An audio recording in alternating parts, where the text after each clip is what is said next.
Bonjour. Il y a presque 4 ans, le 15 avril 2019, vous vous en souvenez, les images qui ont fait le tour de la planète, l'incroyable, l'inimaginable s'est produit. Eh oui, l'incendie de la charpente de Notre-Dame de Paris. Les images ont fait le tour de la planète. Et surtout, peut-être la partie la plus émouvante, la plus spectaculaire, qui a fait qu'à un moment, on a cru que c'était fini. Elle allait s'écrouler. C'est quand la flèche, telle une torche, s'est écroulée, a percé les voûtes et est tombée sur le carrelage du transept. Et là, les pompiers et les experts sur place se sont dit, c'est foutu, elle va s'écrouler. Eh bien non, elle a résisté, elle est toujours debout, Notre-Dame. Alors depuis 4 ans, il s'est passé énormément de choses. Bien sûr, lorsque l'on passe à l'extérieur de Notre-Dame, on voit des grues, on voit des charpentes, il y a beaucoup d'activités. En fait, il y a beaucoup de travail de fait. On va vous le résumer. Et surtout, on va vous montrer qu'aujourd'hui, on est à un tournant dans, enfin, la restauration qui a démarré en 2 endroits précis. L'un, les voûtes, et le deuxième, tout dernièrement, ce que l'on appelle, disons, le tabouret, qui est le point de départ de la fameuse flèche de 90 mètres de haut. Alors, que s'est-il passé durant ces 4 ans?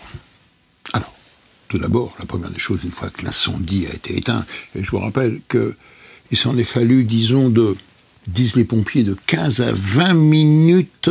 Si l'incendie avait duré encore un peu plus longtemps, eh bien, c'en était fini, Notre-Dame n'existerait plus. Donc, après l'incendie, le lendemain, on a commencé, bien évidemment, à pénétrer à l'intérieur pour mesurer l'importance des dégâts. La première des choses, ça a été d'abord de sauver les trésors. La deuxième chose, ça a été de démonter les vitraux. La troisième chose, ça a été d'entamer tout de suite, parce qu'on avait très peur qu'elle s'écroule, des travaux de consolidation.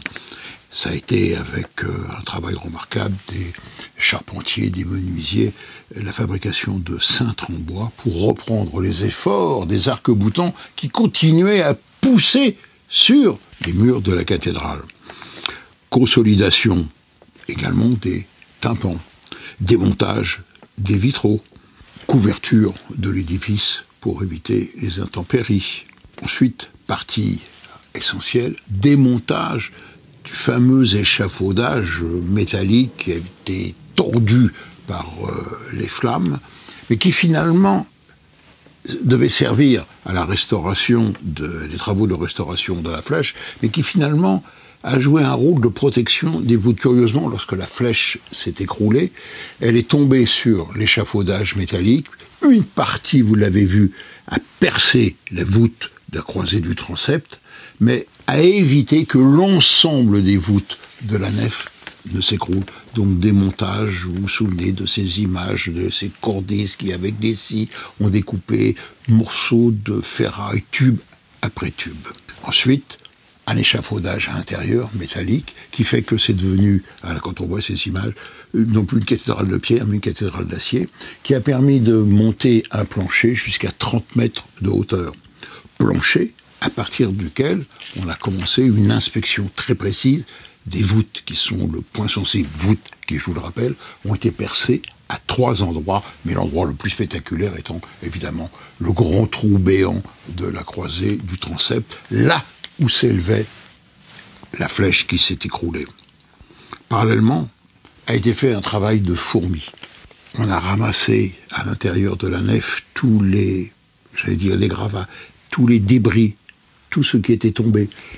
Mais ça a été trié minutieusement, répertorié et inventorié. Et c'est important pour la suite. Ensuite, bien sûr, travail avec les équipes d'architectes, de spécialistes, des gens du CNRS, pour comprendre comment on va effectuer une restauration, c'est-à-dire faire un inventaire des travaux à faire.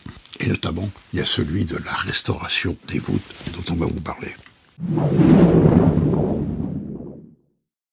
Donc, nous étions en septembre 2022. Et c'est là où le général Gorgelin, qui est le grand patron qui supervise toutes les opérations de restauration, a dit, eh bien, la phase d'inventaire et de consolidation est terminée. Notre-Dame, c'est une image, est sauvée. Reste maintenant à commencer la restauration, la construction. Et donc la première des choses, ça a été d'abord le point le plus sensible, le point le plus délicat, c'est les fameuses voûtes. Vous voyez ici à peu près ce que cela donne. Là, ce trou béant, c'est la croisée du transept. Et c'est là où s'élevait la fameuse flèche. Et c'est là où tout s'est écroulé. Et donc il a fallu restaurer les voûtes. Et là, c'est tout de même très particulier. Les voûtes, vous le savez, sont constituées par ce qu'on appelle des croisées d'ogives. Ces croisées d'ogives se sont donc écroulées. 79 morceaux, qu'on appelle des claveaux, ont été retrouvés, inventoriés. Mais il en manquait 9. On a donc procédé à un inventaire très précis de chaque morceau. On les a posés sur le sol. On a reconstitué sur le sol, donc, ces fameuses arcs de voûte. On a trouvé ceux qui manquaient. On a modélisé par ordinateur les claveaux qui manquaient. Et un ordinateur les a dessinés de façon à pouvoir les refaire avec des tailleurs de pierre. Ensuite, on s'est dit, il va falloir maintenant commencer à réassembler. Et voilà donc la phase qui s'est opérée.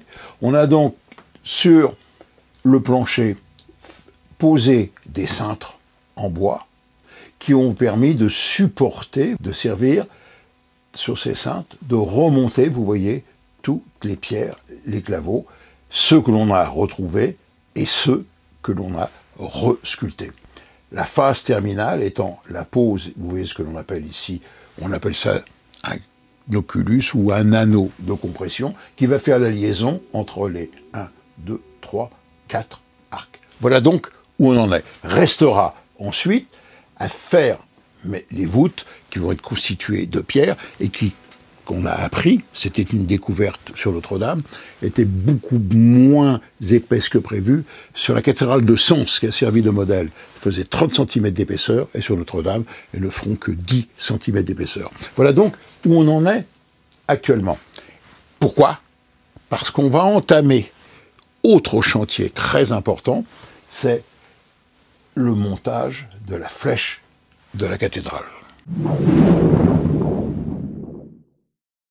Deuxième grand chantier dans la reconstruction, après la voûte, je dirais le troisième, ça sera bien sûr la charpente, c'est la flèche. Alors la flèche, on la doit dans les derniers travaux, grands chantiers de restauration qu'on doit à Viollet-le-Duc, génial architecte, vous vous souvenez, le château de Pierrefonds, etc. C'est lui qui a eu l'idée de refaire une aiguille, en quelque sorte, à l'ancienne. C'était au XIXe siècle, la voici. Et malheureusement, vous l'avez vu dans l'incendie, elle a brûlé. Donc, la première partie à faire, c'est bien sûr, on a retrouvé fort heureusement les plans de Viollet-le-Duc, de façon à pouvoir la reconstruire à l'identique, c'est, vous voyez, cette pièce qui est en rouge, vous voyez, ici. Parce qu'elle repose le poids, tous les efforts sont repris ici sur ce que l'on appelle une assise. Eh ben oui, non, tout simplement, un tabouret. Un tabouret, ça a donc, pour son équilibre, 4 pieds, et ces 4 pieds reposent sur 1, 2, 3, 4 piliers à partir desquels parquent les arcs en pierre. Donc, on a l'assise, à partir de là, il fallait fabriquer le tabouret. Et donc, c'est un groupement d'entreprises dans l'est de la France, à Briey, le bras frère, des charpentiers, des menuisiers, qui vont allier, si vous voulez, à la fois les techniques anciennes et les techniques modernes, bien sûr avec les machines, mais également surtout la modélisation par ordinateur. Et donc, ils ont procédé, après, disons depuis le mois de septembre, donc de fabrication, de découpage des pièces, des assemblages, eh bien, ils ont fait ce qu'on appelle un montage à blanc de l'ensemble des 150 pièces de ce tabouret, un ensemble tout de même qui pèse 40 tonnes, de façon à voir si tout était au cordeau près, comme on dit, au millimètre près. Et c'était présenté donc à la presse. Et donc là, l'opération a dit, feu vert, c'est bon. On va donc redémonter ce tabouret, l'amener à Paris, sur le chantier de Notre-Dame, et procéder, à l'aide de la grande grue, au montage du fameux tabouret. Et à partir du tabouret, eh bien, sur place, on va fabriquer ce qu'on appelle la souche, c'est-à-dire l'ensemble qui va faire le lien avec la charpente elle-même, qui sera le troisième chantier, et ensuite, eh bien, monter, vous voyez, jusqu'à 90 mètres de hauteur, avec l'étage ajouré, et puis, bien sûr, l'aiguille, et le tout recouvert de feuilles de plomb. Et vous avez bien compris, c'est une nouvelle étape de le chantier de reconstruction de Notre-Dame.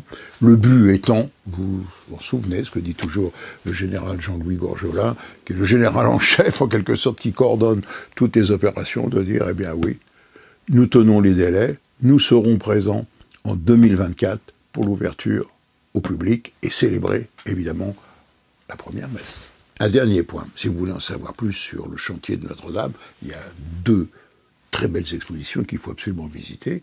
La première, c'est au Palais de Chaillot, dans le musée de l'architecture. C'est assez étonnant, où c'est vraiment, j'oserais dire, vous avez le mariage entre le chantier de Notre-Dame et puis les travaux, le savoir-faire dans tous les domaines. Et puis l'autre, c'est directement, ce qui est un ancien parking d'ailleurs, sur le parvis de Notre-Dame, une autre exposition sur le chantier lui-même. Et puis moi je vous conseille, vous voyez, les éditions, ça s'invente pas, fragile, et qui vous montrent les éléments de l'architecture. C'est un cours, mais surtout, vous voyez, c'est surtout, on y trouve toutes les grandes lignes avec beaucoup de schémas. J'oserais dire, moi, c'est très intelligent. Ça vous montre, par exemple, on va prendre, voilà, les clés pour comprendre le gothique. Voilà. Donc, ne vous voyez pas. Vous avez toute une histoire de l'architecture, du roman et du gothique. N'hésitez pas, parce que, à mon avis, ce qui se passe, c'est unique dans l'histoire de l'architecture, et c'est vraiment passionnant.